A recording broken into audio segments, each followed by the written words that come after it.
A esta hora estarán disfrutando muchísimas familias, que se ha convertido en una tradición. Super detective en Hollywood con este hombre que era Eddie Murphy, ¿no? Eddie Murphy. Eddie Murphy. Pi, pi, y esta sintonía.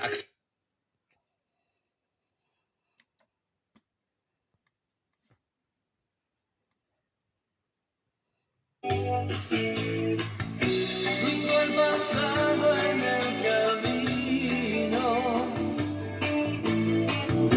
y lo miraba y no podía llorar.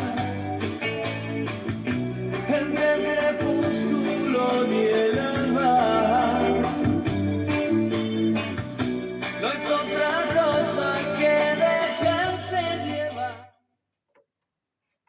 Y refugiando cual luciérnagas, caminando sin prisa.